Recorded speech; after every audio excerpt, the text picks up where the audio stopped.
That's part of what it was supposed to do, so that we sit as peers to say, no, but the president, you are misbehaving.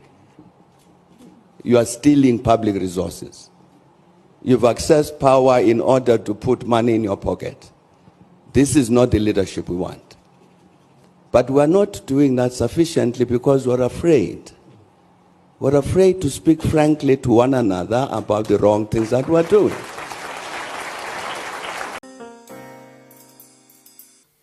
In Beijing, we went there for a very interesting discussion at the invitation of the Communist Party of China.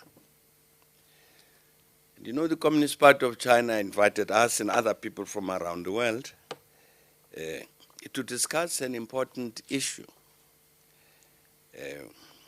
It was a bit startling for us as Africans.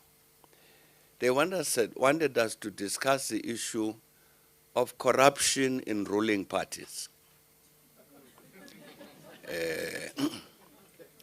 Now, this is a ruling party of China. It brought all sorts of people to explain what was happening with this corruption and its impact in terms of political governance, in terms of economic development, in terms of everything. Now, none of us, certainly the Africans who were there, we didn't talk about that as far as our ruling parties are concerned. We're quite happy to comment on what the Chinese Communist Party is. The responsibility of the state are according to the law.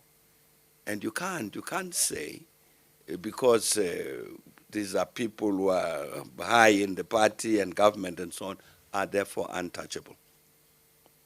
Because indeed, that is an important challenge on our continent.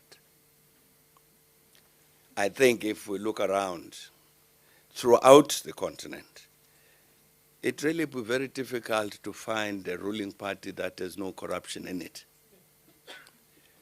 I think it would be extremely difficult. I'd challenge everybody. Obenawa was challenging people to raise their hands. I'd ask anybody to tell me one ruling party on the continent that's not touched by corruption. And I know there's no hand that's going to go up. It's an important challenge because of its impact.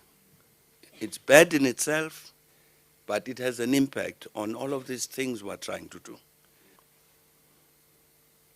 Then I was saying that I went to London. I was invited there to attend some meeting. I couldn't quite understand why, but anyway, we went. And in this, it was one of these NGOs, and their board was meeting, and they said, please, we would like you to come and talk to us, and so on. So anyway, we went. And during the course of the discussion, somebody posed a question, which was then discussed, which was, should Africa continue to be a member of the ICC, of the International Criminal Court?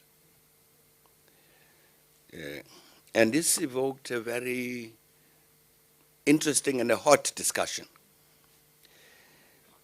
And very varied people, a community of people, the Africans, Europeans, Americans, and so on.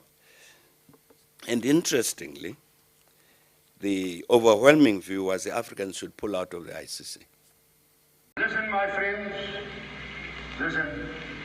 Destroy white South Africa and our influence in this subcontinent of Southern Africa, and this country will drift into faction strife, chaos, and poverty.